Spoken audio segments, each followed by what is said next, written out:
કેમ છો બધા? આજના ખાસ એક્સપ્લેનરમાં તમારું સ્વાગત છે. આજે આપણે એક બહુ જ મજેદાર અને રંગબેરંગી વિષય પર વાત કરવાના છીએ, ભારતીય સંસ્કૃતિ. અને ખબર છે, આ આખી સંસ્કૃતિ એક વિશાળ અને સુંદર કોયડા જેવી છે, જેમાં દરેક ભાગનું પોતાનું એક અલગ જ મહત્વ છે. તો ચાલો ફટાફટ શરૂ કરીએ. હવે કદાચ તમને વિચાર આવતો હશે કે આ સંસ્કૃતિ એટલે વળી શું? શું એ માત્ર સુંદર રંગબેરંગી કપડાં છે, કે પછી તહેવારોમાં બનતી મીઠી મીઠી જલેબી કે લાડુ જેવી વાનગીઓ છે? ખરેખર તો આ બધું જ. લોકોની રહેણીકરણી, જમવાની રીત અને પહેરવેશ, આ બધું ભેગું મળીને જ તો એક અદ્ભુત મિશ્રણ બનાવે છે.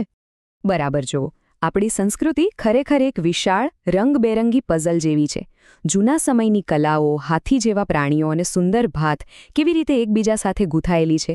આને જ તો આપણે વિવિધતા કહીએ છીએ, જ્યાં જુદા જુદા રંગો અને વિચારો ભેગા મળીને એકદમ આકર્ષક ચિત્ર તૈયાર કરે છે. તો આ રહ્યો આપણી આજની સફરનો નકશો. આપણે સ્વાગતથી શરૂઆત કરીશું, પછી 3 પરંપરાઓ વિશે જાણીશું, ધર્મ અને ઉત્સવો જોઈશું, ગામડા અને શહેરોની મુલાકાત લઈશું અને છેલ્લે એક બહુ જ મજેદાર રિવિઝન ક્વિઝ રમીશું. વિભાગ પહેલો, ભારતીય સંસ્કૃતિમાં સ્વાગત. ચાલો આ રંગીન સમાજના ઇતિહાસ અને તેની ઓળખ વિશે જાણવાની શરૂઆત કરીએ. વિભાગ બીજો, પરંપરાઓના 3 પ્રકાર. ભારતીય જીવન જીવવાની રીતને સારી રીતે સમજવા માટે આપણે તેને 3 મોટા ભાગમાં વહેંચી શકીએ છીએ. આ 3 રીતો કઈ કઈ છે? પહેલી છે પ્રશિષ્ટ, એટલે કે આપણા શાસ્ત્રો અને જૂના જમાનાની ખાસ કલાઓ, જેમાં ખૂબ ચોકસાઈ હોય છે. બીજી છે લોક સંસ્કૃતિ, જે ગામડાના સામાન્ય લોકોના રોજિંદા જીવન સાથે વણાયેલી છે. અને ત્રીજી છે આદિવાસી સંસ્કૃતિ, જે જંગલો અને પહાડોમાં પ્રકૃતિની વચ્ચે રહેતા લોકોની એકદમ આગવી અને અનોખી ઓળખ છે. અહીં એક બહુ જ સરસ વાત કહી છે. લોક સંસ્કૃતિ એટલે વળી કોઈ બહુ અઘરી વસ્તુ નથી હો. આપણે ઘરે કઈ ભાષા બોલીએ છીએ, કયા લોકગીતો ગાઈએ છીએ, કેવા કપડાં પહેરીએ છીએ અને ખેતરમાં કેવી રીતે કામ થાય છે, બસ આ બધું જ આપણી લોકસંસ્કૃતિ છે. છે ને એકદમ સરળ? હવે જરા આ જુઓ, અહીં લોકોનો ઉત્સાહ એકદમ સ્પષ્ટ દેખાય છે ને?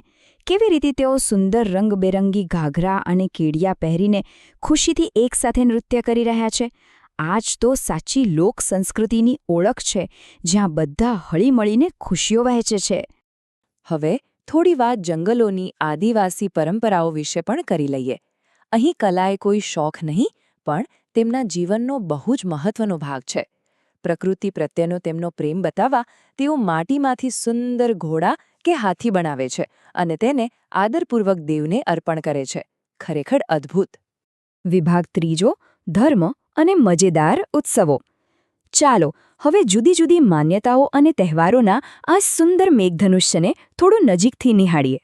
ભારત ખરેખર એક એવો દેશ છે, જ્યાં હિન્દુ, ઇસ્લામ, ખ્રિસ્તી, શીખ, જૈન અને પારસી જેવા અનેક ધર્મોના લોકો એકસાથે હળીમળીને રહે છે. આટલી બધી અલગ અલગ માન્યતાઓ હોવા છતાં આપણે બધા એકબીજા સાથે ભાઈચારાથી જોડાયેલા છીએ. આ જ આપણે સૌથી મોટી તાકાત છે. અને હા, આ બધા જ ધર્મો આપણા જીવનમાં ઢગલાબંધ મજાના તહેવારો લઈને આવે છે. દિવાળીમાં ફટાકડા ફોડીને દીવા પ્રગટાવવાની મજા પડે છે. ઈદમાં મીઠી મીઠી સેવૈયા ખાવા મળે છે. નાતાલમાં ક્રિસમસ ટ્રી સજાવીને કેક કાપવામાં આવે છે. અને પારસીઓના તહેવાર પતેતીમાં પણ ખૂબ ખુશીઓ મનાવાય છે. સાચું કહેજો, તહેવારોનું નામ સાંભળીને જ મજા આવી ગઈ ને? વિભાગ ચોથો, ગ્રામીણ જીવન અને શહેરી જીવન. ચાલો જોઈએ કે આ બધા જ અદ્ભુત લોકો ખરેખર રહે છે ક્યાં અને કેવી રીતે. તમને ખબર જ હશે કે ગામડા અને શહેરની દુનિયા એકબીજાથી એકદમ અલગ હોય છે. ગામડામાં લોકો પ્રકૃતિની વચ્ચે લીલાછમ ખેતરો પાસે શાંતિથી મોટા પરિવારોમાં સાથે રહે છે, જ્યારે બીજી તરફ શહેરોની જિંદગી ખૂબ જ ઝડપી અને વ્યસ્ત હોય છે. ત્યાં લોકો ખેતી સિવાયના અલગ અલગ કામો કરતા હોય છે. અને શહેરોનું દૃશ્ય કેવું હોય? ત્યાં તો બસ આકાશને અડતી હોય તેવી ઊંચી ઊંચી ઇમારતો જ ઇમારતો. રસ્તાઓ પર ઘણી બધી ભીડ હોય અને બધી જ વસ્તુઓ જાણે રોકેટની ઝડપે ચાલતી હોય. પણ એક વાત ચોક્કસ છે, ભલે માણસ ગામડામાં રહેતો હોય કે શહેરમાં, આપણી સંસ્કૃતિના મૂળિયા તો બધે જ મજબૂત રીતે જોડાયેલા છે. વિભાગ પાંચમો, ચાલો રિવિઝન ક્વિઝ રમીએ અત્યાર સુધી આપણે આ એક્સપ્લેનરમાં જે પણ જાણ્યું તેને યાદ કરવા માટે એક ફટાફટ રમત રમીએ. તો શું તમે બધા તૈયાર છો? ચાલો જરા મગજ દોડાવો. કઈ પરંપરામાં લોકો પ્રકૃતિ પ્રત્યે પોતાનો પ્રેમ બતાવવા માટે માટીમાંથી સુંદર ઘોડા બનાવે છે?